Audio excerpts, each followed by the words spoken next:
I'll be just showing you today how I've installed the transducer with the Lowrance scupper mount system.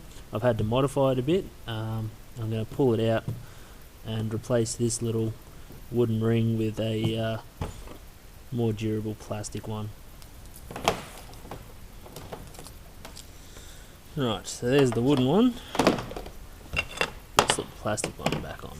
And before I do, I'll pull this out, give you an idea of what's going on. Just help stabilise it in the scupper hole. I've put a couple of bits of PVC pipe, one that fits the scupper hole better, and the smaller one which actually fits these little clippy bits here a bit better, so that'll fit a lot snugger in that pipe. Now, because this pipe and this bracket here will slip through the size of the scupper holes, this little plastic retaining ring will sit there, and that'll sit inside it to help stop the transducer from falling out the bottom of the boat. And once the plastic threads gone through the top here and screwed on, this will hold nice and sturdy. So now to thread this down the cord.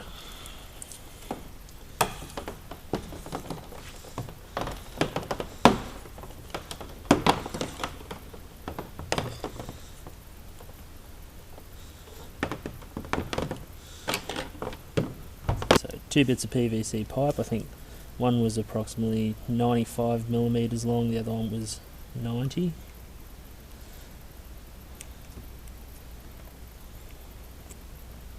And the difference in length just allows for this rubber bit here to slip in.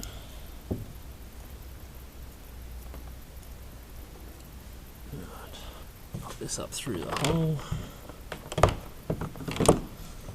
Well, we've already got the elastic clip in place. There's the cable.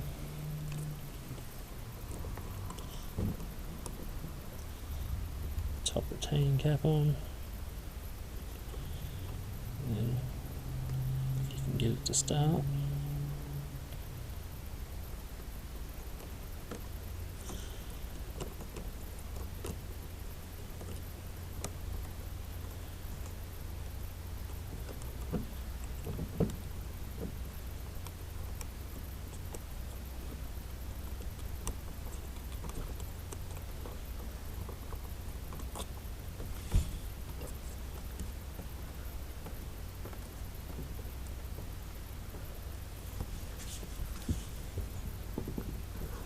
That should be on nice and firmly. Now, once again, to show the transducer underneath.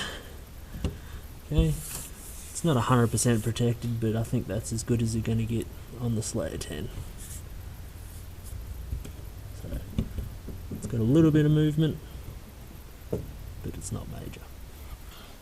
With running the cable through the hull, I've got the Hobie through hole caps. These ones seem like the best idea from what I've seen on the internet. Now what you do is you drill a 1-inch hole in your hull. Make sure you can reach the hole from inside the hull, so you should be able to reach it before you drill, because if you can't do up this little nut. So do be aware of that. You need to be able to reach whatever area you are mounting it in. Put the little rubber grommet on. Make sure you've got the rubber washer on the cord.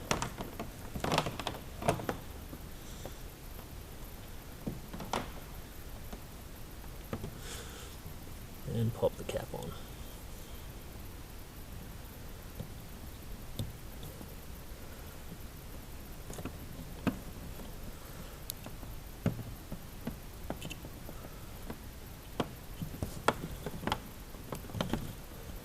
sure the rubber grommet's up nice and flush and it fits into this hole nice and snug like that. Put your rubber washer on. This will help seal the hole. The next thing to do, run the cable through the hole and then to put this little nut on the other side.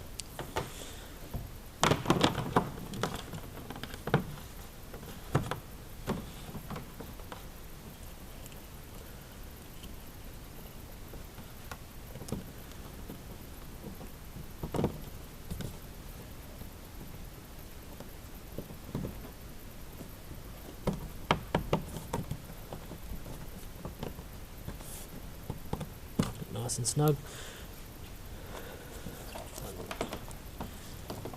Now, make sure you got this cap on the right way. So basically it's going to go onto the thread and screw, and you'll need these little tabs to grip to turn. Now, one thing to point out is these nuts don't go over this head very cleanly. So as long as you're not pushing it through and pulling it back a bunch of times, you should be right. But if you do, just make sure you match up the little notches you'll end up taking out trying to push it through. Make sure you got it done the right way too.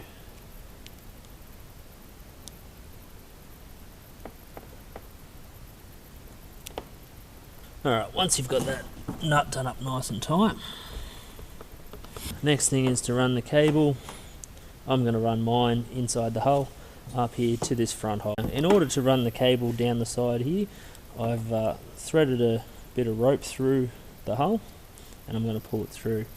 Now the reason you can't just push it through, obviously, because you can't reach all the way through the hull, and there is a couple of blocks of foam here and further towards the front that obstruct anything going through the center here and also obstruct you from reaching through the center.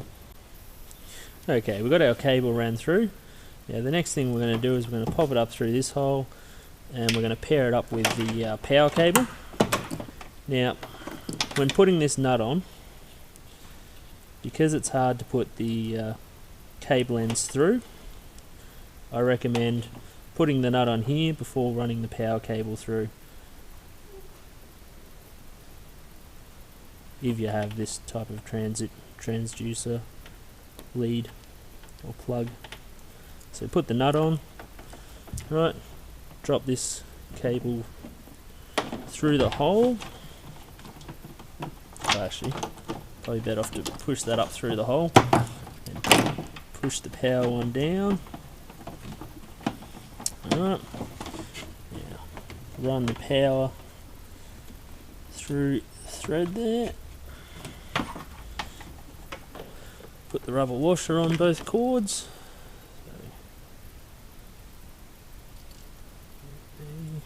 Probably would have been better to do this from the other side, but anywho, if relatively flexible, run it down your cables.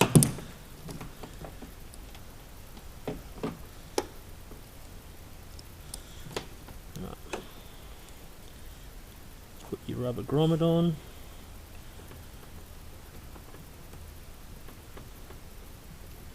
And slide the end cap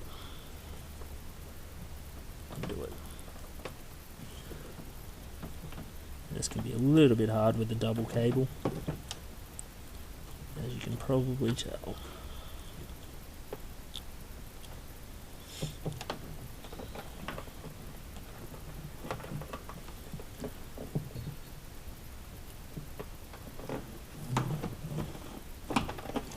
Washer, angle it in the direction you want. And finally,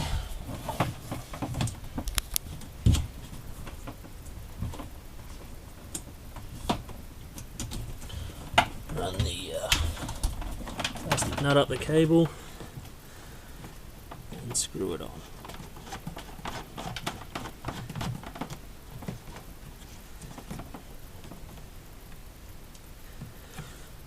Right, now if you find you don't have enough cable here or you've got too much. If you work it very slowly, you can pull the cable up or push it down to suit your needs.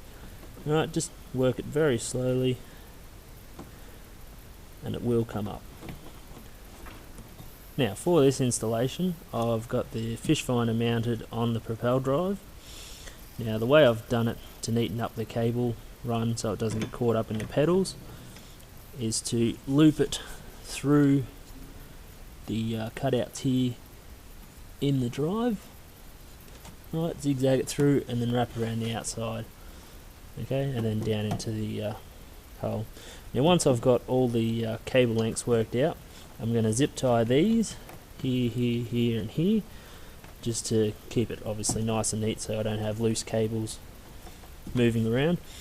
And also once I've zip tied this, I'm going to bunch up all the extra transducer cable which is in the back here into a nice neat bundle and zip tie that together.